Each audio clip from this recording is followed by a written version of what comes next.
रोहन गुप्ता ये कह रहे हैं हिंदू वोट बैंक क्या होता है, हमारा जब मन करेगा जाएंगे, जब मन करेगा नहीं जाएंगे, ये मानने को तैयार नहीं है। और आपने पिस्तल के दम पर चुनाव करवाया, ये अभी भी इन नतीजों को देखने के बाद भी।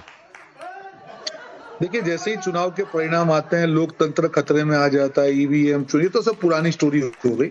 हकीकत में ये है कि धरातल की हकीकत से विपक्ष काफी तक उखड़ चुका है।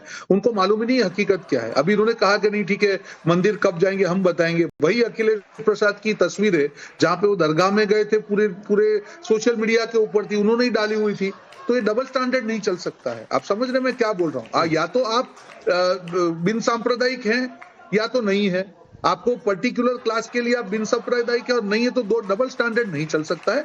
जनता ये देख रही है। और मुद्दा यहाँ पे कम्युनल पॉलिटिक्स की नहीं है। मुद्दा है कि किस प्रकार से आप तुष्टीकरण करने के लिए आप दूसरे जो बड़ा वर्ग है उसको आप अन्याय कर रहे हैं। आप मत करिए ना। आप तुष्टीकरण नहीं करेंगे तो कुछ नहीं होगा। पर क्योंकि आपको तुष्टीकरण करना है, आपको लगता है कि आप मंदिर जाएंगे तो कोई नाराज हो जाएगा, ये मानसिकता के खिलाफ पूरा देश खड़ा हुआ। उत्तर प्रदेश ने आपको ट्रेलर दिखाया, फिर अब आप उसको कहेंगे दमन हो गया, ये हो गया। अरे आपको भरोसा ही नहीं है सिस्टम पे। तो लोकसभा की जब सीटें आई तब क्यों भरोसा कर लिया आपने? तब तो आपको बोल रहे थे कि नहीं देखिए हम लोग ने पूरा हिला दिया, हमारा संविधान का मामला है, कॉपी लेके घूम रहे थे, तब सब सही था। जैसे आप हार गए वैसे लोकतंत्र खतरे में आ गया। अरे स्वीकार कीजिए, हार हो जीत हो जो भी हो, उसे लेसन सीखिए कि क्यों हो रहा है। हर बार जनता के ऊपर, एंकर के ऊपर, टीवी चैनलों के ऊपर कब तक आप ठीकरा भार फोड़ते रहेंगे? हकीकत आपको समझनी पड़ेगी कि धरातल क्या चाहता है, विपक्ष की क्या भूमिका है। हर बार सवाल उठाने से, भाजपा पे सवाल उठाने से, मीडिया पे सवाल उठाने से आपकी विफलताएं छिपेगी नहीं। ठीक है, नतीजे का दिन है। मैं चाहूंगा पहले सबसे एक एक प्रतिक्रिया ले लूं, आऊंगा अजय जी, लेकिन पहले मैं किशोर तिवारी के पास जाना चाहता हूं।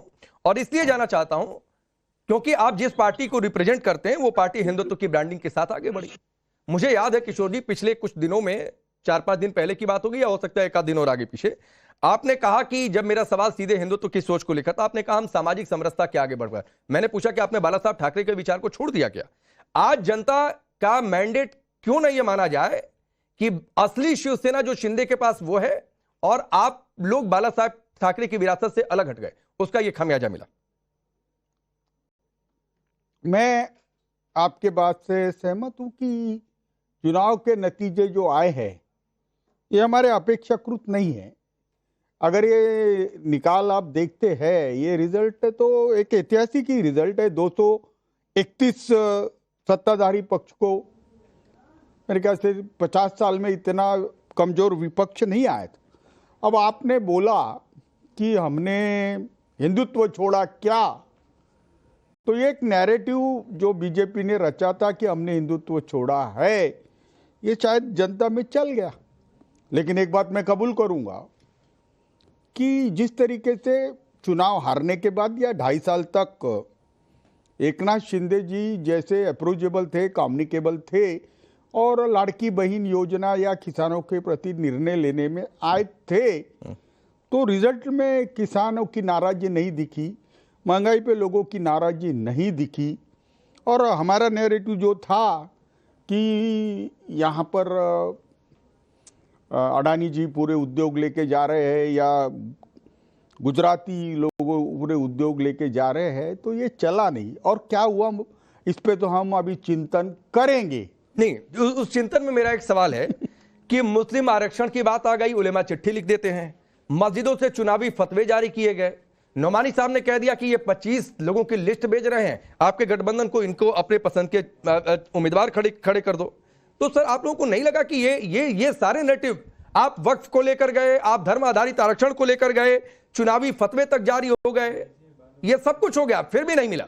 एक मिनट राकेश, ये नौमानी साहब का लेटर और उसके बाद वो उलेमा बोर्ड का लेटर और वो कंडीशन, देखिए रिजर्वेशन माइनॉरिटी को सरकार तो दे ही नहीं सकती और रिलीजन बेस्ड आरक्षण रहता भी नहीं। जहाँ तक इकोनॉमिकली बैकवर्ड लोगों को देने का कंसेशन है, उसमें तो मुस्लिम जातियाँ थी।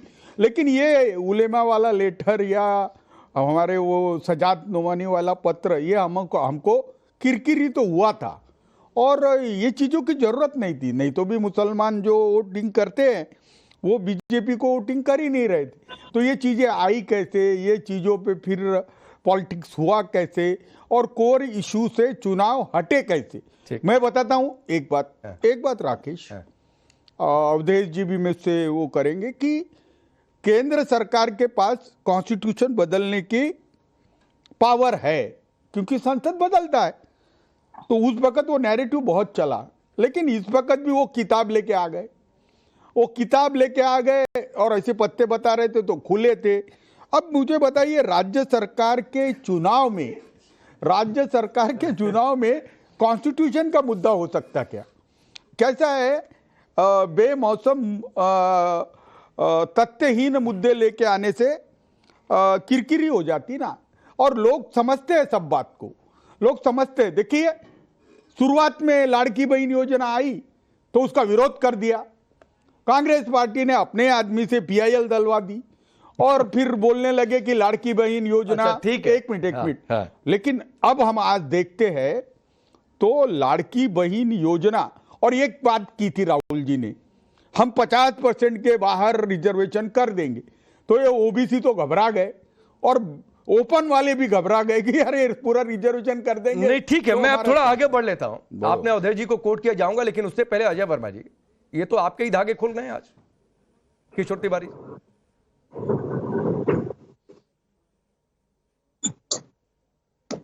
अरे अजय जी, आवाज आ रही है? आज नहीं आएंगी। हेलो, आवाज आ रही है क्या? नहीं अभी नहीं आ रही, बोलो आप बोलो। आज किशोर तिवारी को सुना आपने? नहीं यार, ज्यादा मत बोलो आज ही उनको। सुना। आज अरे तो ये आपके साथी, आपके गठबंधन के साथी आप ही के धागे खोल दिया, आप आराम से गाड़ी में बैठे हुए। अरे दुखी हो गए वो, नहीं, काहे को ऐसा ज्यादा है। बोल रहे? देखिए, हम सुन लीजिए राकेश भाई, किशोर जी की अपनी विचारधारा है, हमारे गठबंधन के ही साथी हैं, कोई दिक्कत नहीं है। किशोर जी यहाँ बैठे हुए हैं, ये जीत जो है, जितनी आप नैरेटिव सेट करके दिखा रहे हैं, कोई जीत ऐसी नहीं है। अच्छा। इसका कारण है, जरा गौर से सुन लीजिए आप। महाराष्ट्र में इनकी सरकार थी, और इनके पास ED, CBI, इनकम टैक्स, और अडानी साहब और EC साहब, इन सबके सहयोग से अगर ये 231 तो कम लिए इन्होंने, इन्हें 250 से 280 के बीच लेनी चाहिए थी। देखिए, यहाँ तो इनका तंत्र ने काम करा है, लोकतंत्र को हराया है इनके तंत्र ने। अगर आप और उत्तर प्रदेश में आप इतरा रहे हैं, अरे भाई, आपके अगर ऐसे होते तो देखिए, ममता जी ने 6 में से 6 सीट जीती, तब मानते कि बम्पर जीत है। कर्नाटक में कांग्रेस में से 3 सीट जीती, तब मानते बम्पर सीट है, जब आप 9 में से 9 सीट उत्तर प्रदेश। अच्छा, आपको महाराष्ट्र में कब 230 सीट मिली थी, जरा मुझे बताइए अजय वर्मा। सुनो पूरी। अब देखिए, झारखंड में, अरे आपको महाराष्ट्र में कब 230 सीट मिली थी? हो गई राइट मोड़ अंदर, यही से हमारी 16। अरे राइट लेफ्ट मत करिए भाई, गाड़ी थोड़ा रोक लीजिए, अभी सब आपके लेफ्ट चल रहा है, कुछ राइट नहीं हो रहा है आपके लिए। इसे लोकतंत्र की जीत झारखंड में मानी गई है, असली मानी गई है। ऐसे कोई होता है कि सारे सहयोगी उधर जलेबी बन रहा है। अजय वर्मा जी, ये देखिए, फडणवीस जलेबी बना रहे हैं, आप लोग जलेबी के चक्कर में गोल गोल अभी गाड़ी में बैठकर आप जलेबी की तरह घूम रहे हैं, पता नहीं कहा राइट लेफ्ट। अरे थोड़े सीरियस हो जाइए भाई, आपकी पार्टी के 2 आला कमान कहीं हिल स्टेशन पर छुट्टियां मना रहे हैं, आप गाड़ी में घूम रहे हैं, डिबेट में आप आराम से एक जगह रुक नहीं पा रहे हैं, ये आपकी गंभीरता हो गई है। नहीं, अब आप को जोड़ेंगे तो हम सुबह से लगे हुए हैं। 2 मिनट बाद में आपको परमानेंट जुड़ जाऊंगा, मैं काट के 2 मिनट बाद जुड़ता हूँ आपसे। नहीं काटिए मत भाई, जाइए, नहीं काटिए मत जाइए, कहाँ जा रहे हैं? जाएंगे तब तक समय है, इसी जाने के खेल में तो सब चला गया, इसी जाने के खेल में। राकेश भाई, तुम इतना क्यों वो उनको बोल रहे हैं? अरे आपने धागा खोल, मतलब अवधेश जी, ये बड़ी नाइंसाफी है, किशोर जी ने अपने साथी का धागा खोल दिया, ठीक है, मैं एक बात में थोड़ा सा मैंने उनसे लाइटर नोट पर बात कर ली, तो ये कह रहे हैं कि मैं क्यों इतना बोल रहा हूं।